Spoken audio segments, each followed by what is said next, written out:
Olá, tudo bem? Tá começando agora mais um Pod Meio, o seu podcast jornalístico aqui do Grupo Meio de Comunicação.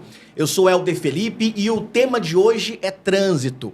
O Brasil possui um dos trânsitos mais violentos do mundo, perdendo apenas para a China e para a Índia. O Piauí também, infelizmente, se destaca dentro desses dados. Para o nosso bate-papo de hoje, nós estamos recebendo aqui em nossos estúdios o Fernando Aragão. Fernando Aragão, que é diretor de operações de trânsito da Secretaria de Segurança Pública do Piauí. Fernando, seja muito bem-vindo ao Pod Meio. Nós que agradecemos a oportunidade de estarmos aqui, Helder. Parabéns pelo programa e cumprimentar aqui toda a sua audiência do Pod Meio. A gente começa o nosso bate-papo, Fernando, trazendo esses dados de mortes, né? 2023. Foram 1.081 mortes no trânsito aqui no Piauí. E em 2024, esse número subiu para 1.138 mortes. Apesar dos esforços da Secretaria de Segurança Pública para que esses números caiam. Por que esses números aumentaram, Fernando? Olha, Helder, a gente precisa fazer aqui um balanço geral, né? Quando a gente se fala em mortes, em violência no trânsito de um modo em geral, a nível de mundo, você bem frisou, o Brasil ocupa a terceira posição, perdendo apenas para países muito populosos, como a China e a Índia, né? Veja o tamanho dessa gravidade. O Brasil, né, com toda essa problemática, e nós aqui no estado do Piauí não somos diferentes. O Piauí ocupa ali o topo quando se refere a mortes no trânsito, envolvendo principalmente motociclistas do sexo masculino e numa faixa etária, né, que vai ali de 20 a 49 anos de idade. Infelizmente, nós estamos perdendo os nossos jovens para o trânsito. E as principais causas, infelizmente, são ainda o álcool, né, a falta da habilitação, o que gera, né, um grau de responsabilidade no condutor desse veículo, além daquelas ultrapassagens em locais proibidos e não se respeitarem, né, a velocidade da via. Além disso, né, o uso do capacete e do cinto de segurança. Então, esses são os maiores motivos, né, que levam o óbito no trânsito, não somente no estado do Piauí, como a nível de Brasil e mundo. O Piauí, no caso, hoje, possui uma espécie de protocolo, né? Até 2030, tentando diminuir esses dados. Queria que você desse esse panorama para a gente. Olha, durante os anos, né, foi criado a nível de Brasil um programa no ano de 2010, que era o programa Vida no Trânsito, né, que ele abarcaria ali 3 grandes eixos, né, que seria a parte de fiscalização, de engenharia e a parte de educação, né? Logo em seguida, o Ministério da Justiça criou-se, né, um novo programa que é chamado de Penatrans. E o Piauí criou seu próprio protocolo, né? O governador Rafael, preocupado com esse tema, uma vez que nós estávamos perdendo muitos jovens, né? Não somente ele, como o doutor Chico Lucas, secretário de Segurança, ele cria no âmbito da Secretaria de Segurança Pública uma diretoria da qual nós estamos coordenando hoje, que é a Diretoria de Operações de Trânsito, com esse objetivo, né, de salvarmos vidas e diminuirmos o número de sequelados. O governador Rafael ele foi além, né, quando ele cria o Pacto pela Redução de Acidentes, atacando em 4 eixos. Veja lá, nós tínhamos um programa Vida no Trânsito que atacavam 3 eixos, o Penatrans que atacariam 6 eixos e o Piauí simplificou em 4, onde seria gestão, educação, engenharia e fiscalização, que traz como objetivo a redução em 10 anos em 50% o número de mortes e sequelados nas nossas unidades de saúde. E você acha que a gente vai conseguir atingir? Olha, é preciso vários esforços, inclusive o apoio da população. Nós temos uma dificuldade, Helder, muito grande ainda com relação ao gestor municipal, né? Então, infelizmente, muitos gestores ainda acreditam, né, e isso é uma realidade, na perca de votos, né, quando se cobra ali uma organização, uma fiscalização no trânsito. Mas é necessário que esses 4 eixos eles possam estar andando juntos. Gestão, educação, você vê aí o governo do estado, dentro das suas escolas de tempo integral, criando a disciplina Educação para o Trânsito, né?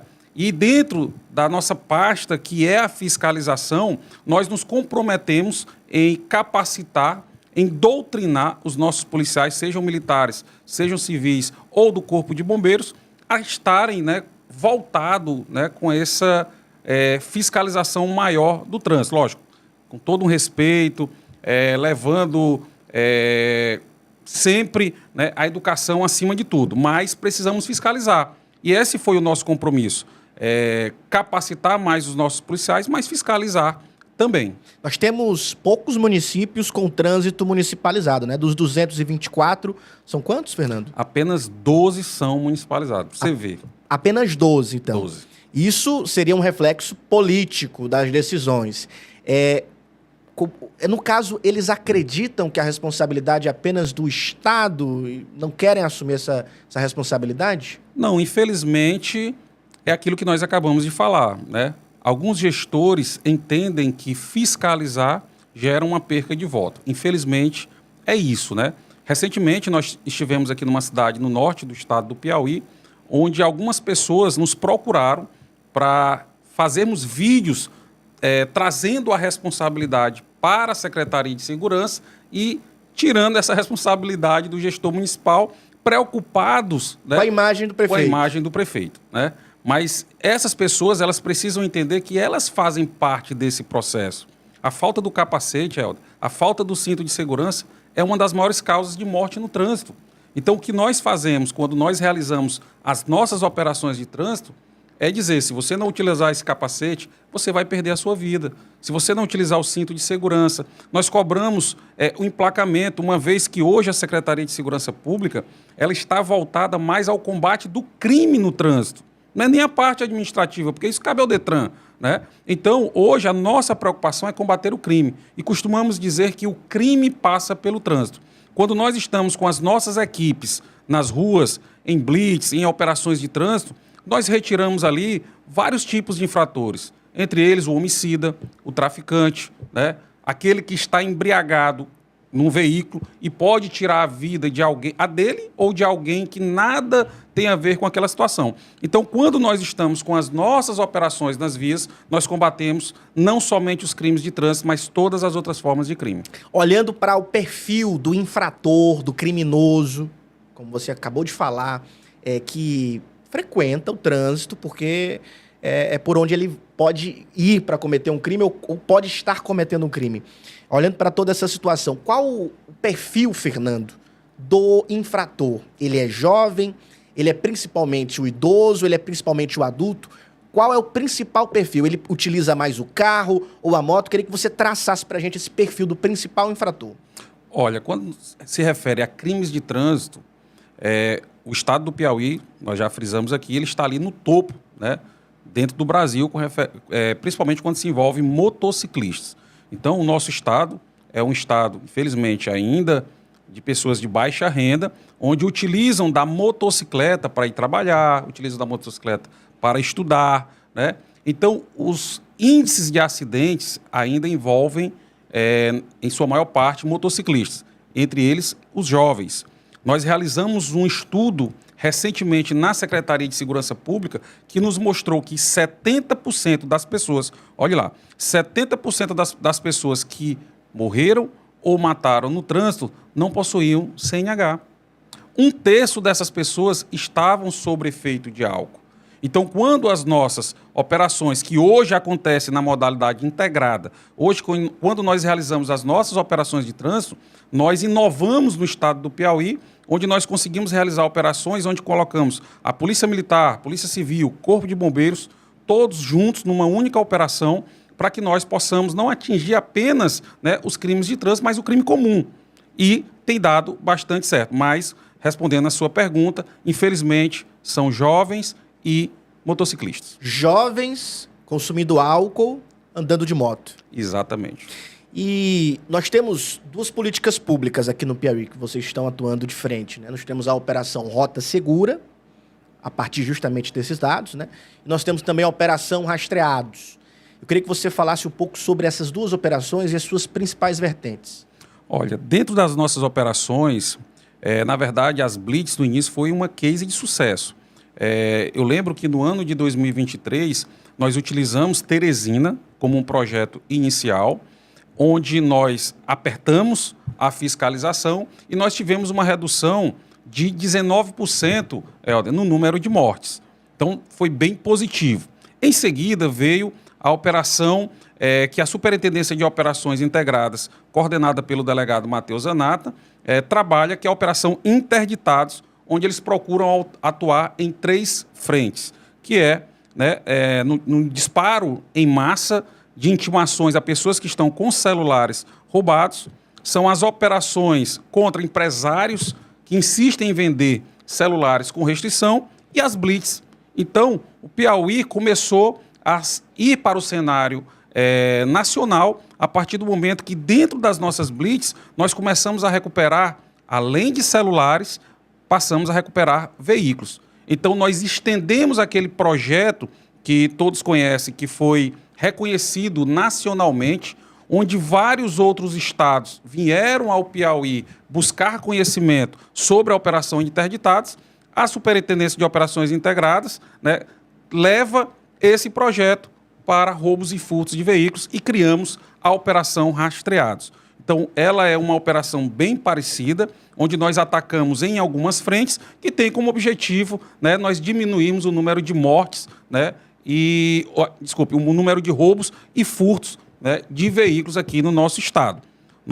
Eu com o delegado Bonavides, tivemos a oportunidade de irmos conhecer projetos parecidos em outros estados e nós adaptamos para o estado do Piauí, onde tem sido sucesso. Então, toda cidade que nós passamos com a Operação Rastreados, nós conseguimos diminuir o número de roubos e furtos de veículos em até 70%.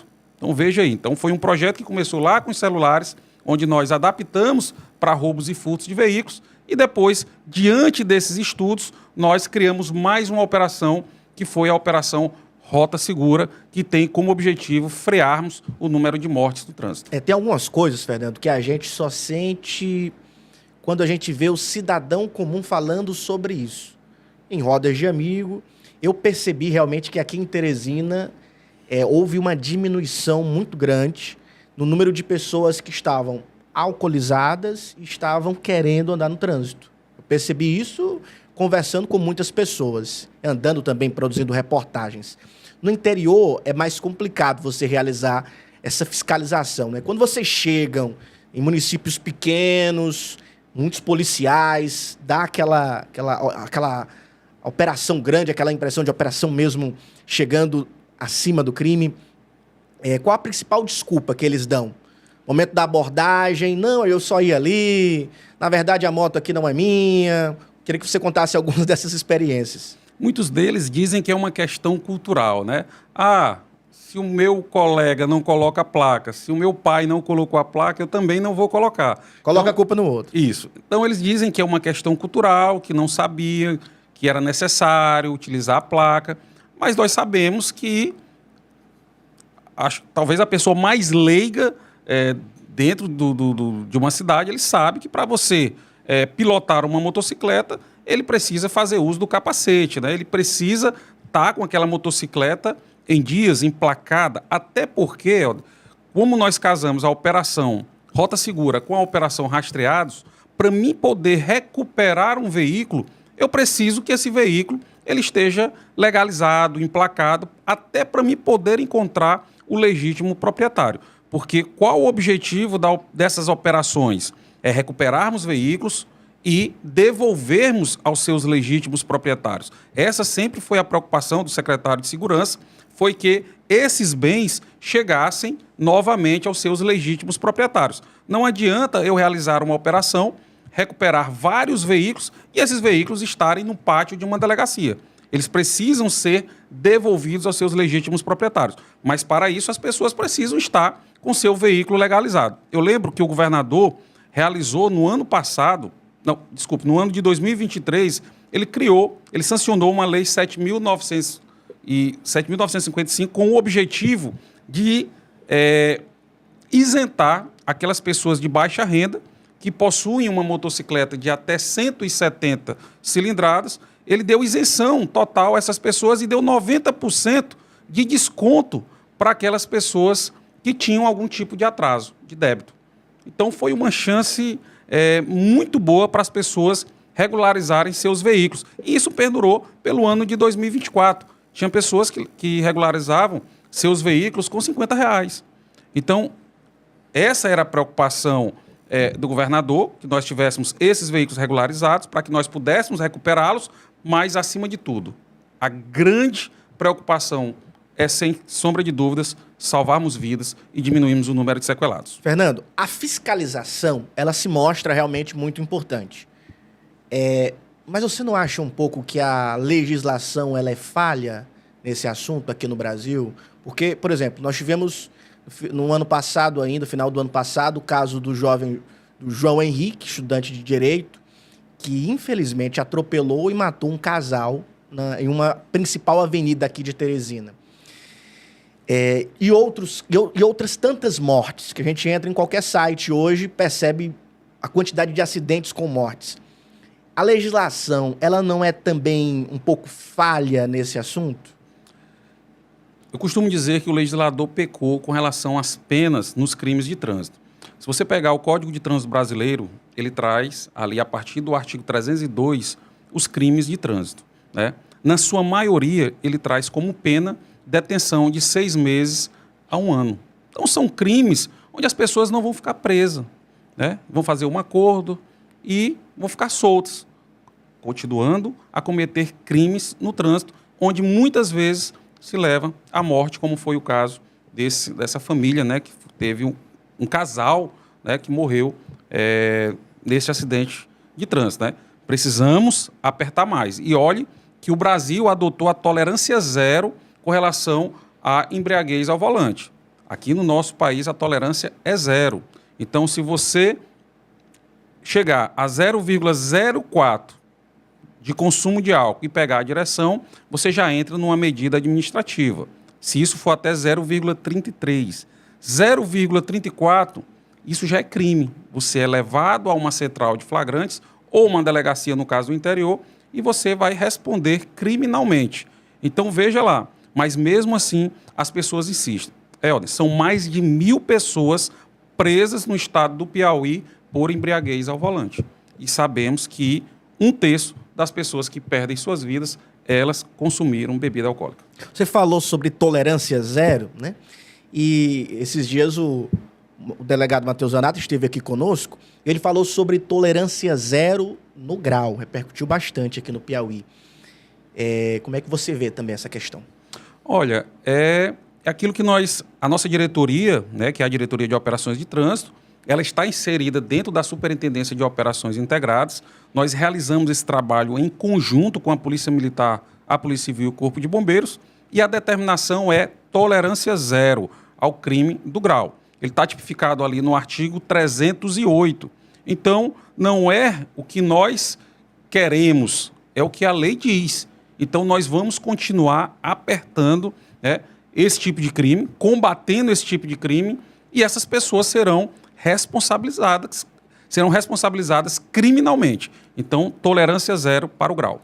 Muito se fala sobre o grau, Fernando, ser um esporte. Na verdade, seria necessário o quê? Criar um local para eles praticarem o grau, porque a proibição é apenas em ruas, né? Você praticar isso na rua é realmente crime de trânsito. Exatamente. O que acontece é que essas pessoas, para realizar esse tipo de manobras, eles precisam estar no local, onde esse local tem que ser previamente avisado às autoridades, né? Onde tem que ter toda uma segurança, tanto para as pessoas que praticam o esporte, como aquelas pessoas que estão ali para assistir. Quando eu me refiro à questão do esporte, eu me refiro a um evento programado, certo? Realizar esse tipo de manobra em vias públicas, gerando perigo à saúde das pessoas, é crime e será combatido. Nesse tipo de caso, então, tem que se pedir autorização a quem? Como é que funciona? Tem que se pedir autorização aos órgãos públicos, paga-se algumas taxas, porque pode gerar dano às vias, né, no caso de locais públicos. Então, precisa-se buscar a prefeitura, no caso de um evento local, né, para que possa se regularizar esse tipo de evento, para que possa ser permitido. Porque é necessário, Helder, que haja toda uma segurança para essas pessoas até para praticar, no caso do esporte, né? Falo esporte no sentido de um local, né, onde há aprovação. Eles precisam se resguardar com relação à sua saúde e de terceiros, para que não aconteçam acidentes. Eu preciso que ali esteja uma ambulância, médicos, essas pessoas precisam estar habilitados, eles precisam ter perícia naquilo que eles estão realizando. Então não pode ser feito por qualquer pessoa em qualquer local. Então por isso que o legislador coloca lá no artigo 308 e criminaliza esse tipo de conduta em via pública. Olha, estamos tendo um caso de muita repercussão. Neste domingo, o influenciador Ítalo Bruno, né, teve ontem, neste domingo, o seu carro apreendido por conta de uma placa que não estava... São duas placas, uma delas não estava no veículo. Queria que você falasse um pouquinho sobre essa infração em si. A ação, então, ela foi correta da ROCAM? 100% correto, né? O veículo, hoje, dentro das infrações de trânsito, nós temos a retenção, nós temos a remoção, e o próprio legislador, são poucos os casos que geram a remoção, como o caso desse rapaz, né? Mas a falta da placa, houve até uma discussão, até o ano passado, que surgiu uma lei, uma legislação nova, no artigo 311, onde a pena endureceu para pessoas que suprimem, né, algum sinal identificador do veículo, seja ele no chassi, seja ele na placa, né? Então, algumas autoridades policiais entendiam que você retirar a placa, você estava suprimindo. Então, essas pessoas estavam sendo indiciadas, né? Mas, na parte de infração administrativa, ela cabe, sim, uma remoção até o depósito, principalmente se aquele veículo ele não está também com licenciamento em dia. São casos de remoção. Na verdade, os casos de retenção são aqueles casos que você consegue sanar no local. Quando você não consegue sanar, esse veículo ele é removido até o pátio. O trabalho da polícia e de qualquer órgão público, ele, claro, deve ouvir a população, mas a decisão não deve se basear no grito da população. Muito se fala, inclusive está bombando isso nas redes sociais, sobre uma possível perseguição contra o Ítalo Bruno. Como é que você vê essa análise de algumas pessoas, essa posição que algumas pessoas têm nas redes sociais diante de mais esse episódio? Não, até porque ele mesmo já foi até as redes sociais e reconheceu o seu erro, né, e o trabalho dos policiais. Então, ele mesmo procurou a Secretaria de Segurança num primeiro momento e, nesse último caso, ele reconhece em suas redes sociais que estava errado e que sabia que poderia acontecer o que aconteceu. Olhando para esse ano de 2025, muitas ações já estão em mente aí nessa cabeça, Fernando? Muitas ações, né? É uma determinação do secretário de Segurança que nós agora passássemos a levar essas ações que deram muito certo na capital para os demais municípios. Como você bem frisou, é difícil fiscalizar o interior, sim, principalmente da parte de trânsito, né? Mas eu costumo dizer, as operações de trânsito, ela acaba tirando todos os tipos de infratores das vias. Então, nós tiramos ali o estuprador, nós retiramos ali o homicida, nós retiramos ali o traficante. Já foram presos traficantes onde, muitas vezes, com autorização judicial, você abre o celular dele, está lá um grupo de blitz. Então, é isso que eu já ia te questionar. Qual a punição para uma pessoa que divulga blitz em grupo de WhatsApp? Olha, existe o Código Penal pune essas pessoas, né? Quando elas acabam, né, colocando, né, criando esses grupos e mostrando onde estão, né, as operações de trânsito, porque ele coloca em risco a saúde dos profissionais de segurança. Se não me engano, é o artigo 165 do Código Penal. Então, ele traz lá uma penalidade para essas pessoas. No ano de 2023, nós identificamos 1.000 pessoas em grupos de WhatsApp, foram pedidas medidas cautelares contra essas pessoas, desde a perca do chip, a perca da conta, e algumas pessoas foram indiciadas, né, pelo Código Penal, né, por estarem colocando em risco a saúde dos profissionais de segurança pública. E só para a gente deixar claro, não só pessoas que mandavam avisos no grupo, mas qualquer pessoa dentro desse tipo de grupo pode vir a responder.